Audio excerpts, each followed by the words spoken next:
Assalamualaikum warahmatullahi wabarakatuh. Anak-anakku sekalian, pada pagi hari ini kita akan mempelajari tentang kisah keteladanan Nabi Shaleh alaihissalam. Diharapkan kalian bisa memahami kisah keteladanan Nabi Shaleh alaihissalam dan dapat menceritakan kembali kisah keteladanan Nabi Shaleh alaihissalam. Nabi Shaleh alaihissalam adalah keturunan Nabi Nuh alaihissalam. Ayahnya bernama Ubaid bin Samud bin Amir. Nabi Shaleh merupakan seorang yang pandai, jujur dan baik.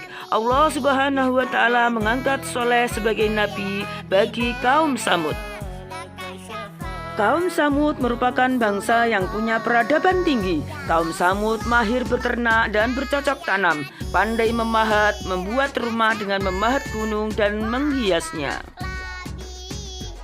Tetapi kaum Samud bukanlah kaum yang bersyukur. Kaum Samud ingkar akan nikmat Allah Subhanahu wa Ta'ala. Kaum Samud tidak beriman kepada Allah dan lebih memilih untuk menyembah berhala.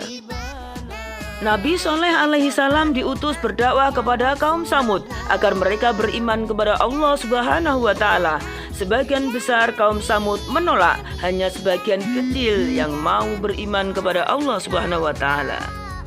Kaum Samud bahkan mencaci Nabi Shaleh alaihissalam. Mereka menganggap Nabi Shaleh seorang pembohong. Nabi Shaleh tidak pernah menyerah dalam berdakwah meskipun mendapat banyak tantangan dari kaumnya. Suatu waktu kaum Samud menginginkan bukti kenabian Nabi Shaleh alaihissalam.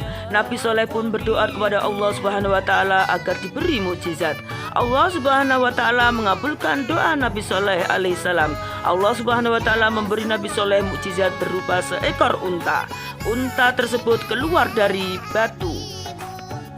Unta tersebut memiliki banyak kelebihan. Susu unta tersebut tidak pernah habis meskipun diperah terus-menerus.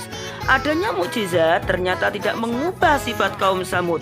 Mereka tetap durhaka kepada Allah Subhanahu wa Ta'ala dan enggan beriman. Kaum Samud membunuh unta yang menjadi mukjizat Nabi Shaleh tersebut. Nabi Shaleh alaihissalam memberi peringatan atas perbuatan kaum Samud. Nabi Shaleh memberi waktu 3 hari kepada kaum Samud untuk bertaubat. Akan tetapi mereka tidak menghiraukan. Kemudian turunlah awan hitam menyelimuti wilayah kaum Samud. Sehari sebelum azab menimpa kaum Samud, Nabi Shaleh alaihissalam dan pengikutnya pergi meninggalkan wilayah kaum Samud. Pada hari keempat setelah turunnya awan hitam, Allah Subhanahu wa Ta'ala mengazab kaum Samud yang durhaka dengan halilintar yang dahsyat diiringi gempa bumi yang mengerikan. Maka hancurlah kaum Samud yang ingkar kepada Allah Subhanahu wa Ta'ala. Untuk lebih jelasnya, mari kita simak video berikut ini. Nabi Shaleh alaihissalam adalah keturunan dari Nabi Nuh alaihissalam. Nabi Shaleh berasal dari keluarga miskin dan sederhana. Namun begitu, Nabi Shaleh adalah pemuda yang taat, yang hanya beriman kepada Allah. Nabi Shaleh diutus untuk kaum Samud yang hidup di bekas reruntuhan kaum Ad. Kaum Samud ternyata lebih pandai daripada kaum Ad. Mereka mampu membangun lagi jaringan irigasi yang lebih sempurna guna mengairi lahan pertanian dan perkebunan. Berkat kegigihan kaum Samud, negeri tandus itu pun bisa dibangun kembali. Bangunan di tempat itu megah dan mewah. Gunung-gunung dipahat menjadi istana yang indah. Tanah di tempat itu juga subur, pepohonan hijau dan buahnya lebat. Hasil panen selalu melimpah ruah. Seluruh kaum Samud hidup sejahtera dan tercukupi. Namun keberhasilan itu justru membuat kaum Samud lalai dan sombong. Mereka tidak mau menyembah kepada Allah. Mereka menganggap rezeki yang mereka peroleh bukan karunia Allah, melainkan hasil usaha mereka sendiri. Oleh karena itulah, Allah mengutus Nabi Shaleh agar berdakwah untuk kaum Samud agar kembali ke jalan yang benar. Nabi Shaleh pun mulai berdakwah. Beliau mengajak kaum Samud untuk menyembah Allah. Namun kaum Samud sama sekali tidak menghiraukan ajakan Nabi Shaleh dan menganggap Nabi Shaleh sebagai pembohong belaka. Kaum Samud lalu menuntut Nabi Shaleh untuk mengeluarkan mukjizat. Menghadapi tuntutan itu, tak ada jalan lain bagi Nabi Shaleh kecuali memohon kepada Allah agar memberikan mukjizat kepadanya. Allah lalu mengabulkan permohonan Nabi Soleh. Suatu hari, Nabi Soleh mengajak kaum Samud untuk pergi ke kaki gunung. Orang-orang kafir itu mengikuti Nabi Soleh bukan karena mempercayainya. Mereka malah berharap agar Nabi Soleh tidak bisa mengeluarkan mukjizatnya dan dapat menghinanya sepuasnya. Sesampainya di kaki gunung, kaum Samud meminta Nabi Soleh agar mengeluarkan seekor unta dari sebongkah batu besar. Sebuah permintaan yang tidak masuk akal.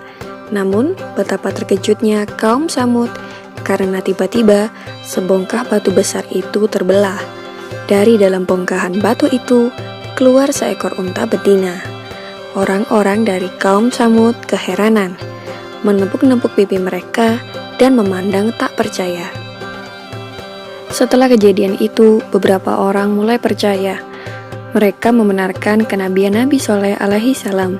Kabar itu segera tersebar ke seluruh penjuru negeri.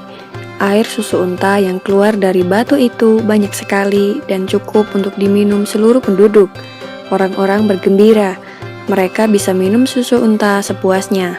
Akan tetapi masih ada juga orang yang berkeras hati tidak mau percaya dan menganggap semua itu hanyalah sihir belaka. Orang-orang kafir yang tidak mau mempercayai Nabi Soleh kemudian memilih 9 algojo kejam yang selama ini sering menyiksa pengikut Nabi Soleh untuk membunuh unta tersebut. Melalui malaikat Jibril, Allah memberitahu rencana pembunuhan unta itu kepada Nabi Soleh. Beliau kemudian datang untuk menasihati orang-orang kafir itu agar bertaubat dan mengurungkan niat jahat mereka. Namun tekad mereka sudah bulat. Dengan membawa pedang yang terhunus, mereka mengejar unta Nabi Soleh dan membunuhnya dengan pedang yang sudah diasah tajam. 9 algojo itu kemudian mendatangi rumah Nabi Soleh karena mereka juga ingin membunuhnya. Namun dalam perjalanan, mendadak batu-batu besar melayang menghantam mereka dan mereka meninggal. Azab Allah pun turun berupa petir yang menyambar dengan amat keras. Orang-orang kafir yang tidak mempercayai kebenaran Nabi Soleh pun berlarian menyelamatkan diri. Bumi tempat mereka berpijak juga tiba-tiba berguncang. Gempa dahsyat terjadi. Orang-orang pun semakin bingung. Bencana datang dari atas dan bawah.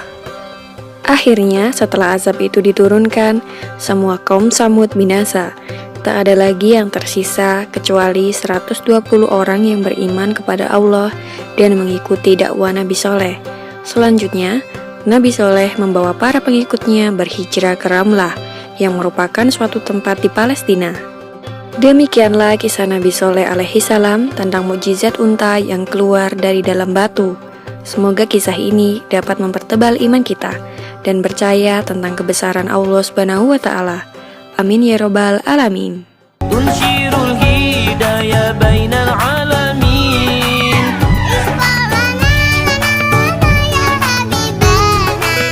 Anta syafa'ah ya Rasulullah. Kita lil'ayati syar'il mubin. Tunshirul hidayah bainal alamin. Ishfa' lana ya Habibah.